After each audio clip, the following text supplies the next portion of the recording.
Welcome to FNM TV. I am your host, Patrick Holland, along with our co-host over here, JT DiMaio. In the finals for the second straight week. Yeah, he beat me last week. Beat me to get there. It's true. Also played against Souk in the finals last week, was it not? Yeah, this was our grudge match. I mean, hopefully we can, we'll have another one next week and we'll go for 3. Well, we'll see what I can do about that. Yeah. I gotta see if I can edge my way in with mono black this week. At least I'm pretty sure I'm gonna play it. And by the time you guys hear this video, it's probably gonna be Thursday anyway, so it won't really matter. Yeah, pretty much.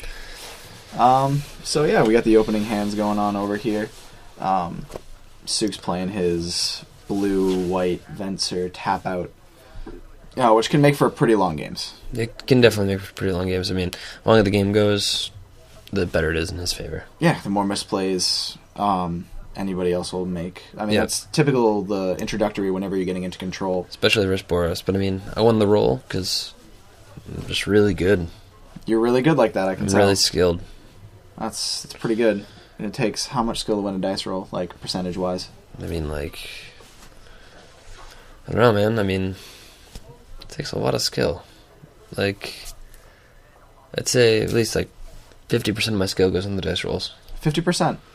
Well, clearly it didn't go into playing this game, because I'm just not going to attack with my Spectral Elder. Yeah, it's actually a curious decision. Even though it does not tap to use the ability. No, it is not spiked. It is not, I'm just not going to attack with Cunning Spark Mage, yeah. So that's cool. I'm just going to give him a life there. That's nice. You're a generous guy, too. You giving Souk life over here, and... Well, let's see if I blast him end of turn. JT, I don't have much confidence. I don't either. Especially after that dice roll comment, I think... I mean, half my skill went into that. I mean, it can't be like... You can't use it all. I can't use it all. I did. I did get him there. All right. I have to give you a little bit more credit. Okay, so I only gave him 1 life. So far. Yeah. But, I mean, it could potentially be a huge life. Yeah, definitely. This deck stabilizes at the most awkward phases. Oh, I know. So, Bastion for 5, I declined to swing with my Spectral Elder again. I believe last week he stabilized at 2 life, I believe you told me. Yeah. He stabilized at 2 life in the end and you couldn't finish him off? I could not. So, I'll play a Hawk, so, again, no reason not to swing. I don't condone not swinging with your Spectral Elder. Especially when he's tapped out. Yeah. And here comes the beginning of the new Phyrexia cards for Souk. I believe this is one of the few that he added. I haven't seen his full list since he edited, but I know Blade Splicer is a huge, huge part of this. There's definitely Spell Sked in there, too. Oh, okay. Definitely that's in his sideboard, I remember that. Yep, most definitely.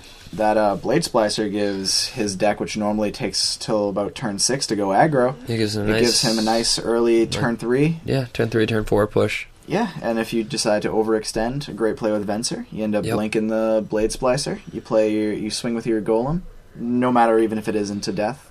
They'll act very curious about it.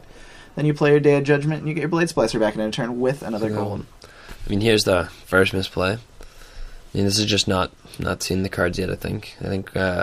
Not attacking with a Spike Shot wasn't? No, that was just me being bad. But here's a pretty bad misplay.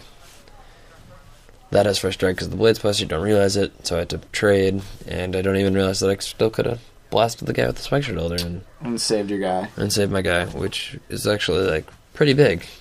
It's pretty big. The GOP can be a house. I think a lot of this week's games were actually kind of sloppy. We usually see better quality from our players. Yeah. I think a lot of the new Phyrexia coming out kind of threw people's games off. You have to kind of have an adjustment period to it. I mean, a lot of it is like the standard plays. Like we've seen them before. When it comes to reading cards and knowing what they do and how they interact with each other, sometimes it just doesn't click in your brain like that. Yep.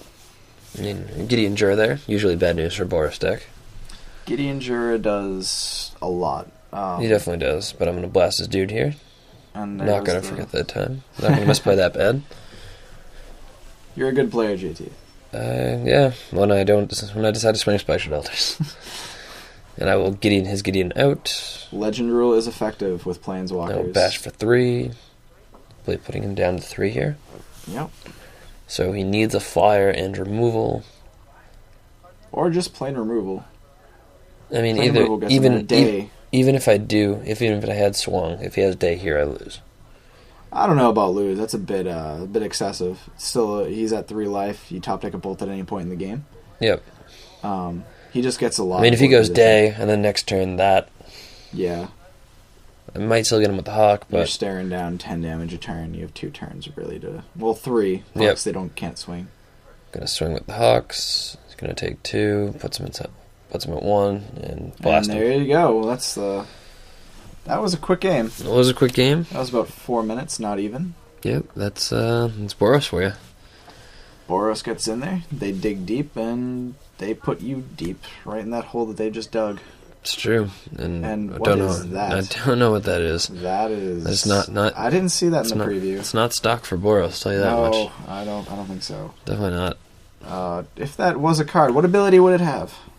I don't know, but it'd be Phyrexian. It would be. I'll tell you that right now. Wouldn't be on my boys the Mirren side. I mean, sideboarding here.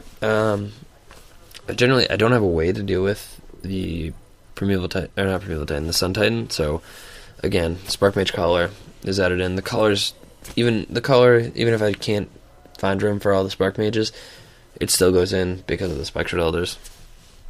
But generally, I don't like to side things in if I can't figure out what to take out. I think it's better off that you just leave your main board. Leave things in your main board if you don't know what to take out. Yeah, I usually end up running into a lot of those problems when I used to run black-blue, because my black-blue deck, I like my main board to be solid against every matchup in the beginning. And then I can, tweak it here and there to kind of fit the matchup. But when it gets to that point, you're like, I should probably put in 3 of these. Exactly. You can't find those spaces. Because it's frustrating. It gets to the point where, if you're cutting things that you don't think you should be cutting, why aren't you running the other thing in your main board? Exactly. There's a reason. Sideboarding is very important. Your side deck is probably... It's true. I would say your main deck is 50% important, your side deck is 50% important. Not because they're 2 separate things. Your main deck could be everything. But I think looking forward, a couple things I want for this matchup would be definitely another Koth. Another Koth? Definitely a third Koth. Koth is big. Koth is definitely a big card. Do you have any artifact removal on your sideboard? I don't think I do. No, I had 2 Divine Offering. 2 Divine Offering? 2 Divine Offering. Very solid gain life off that. Yep. Definitely a pick over Shatter. Pretty decent swing. Mm-hmm. It's pretty fine. It's pretty fine against that Molten Steel Dragon too. Gain 6 life.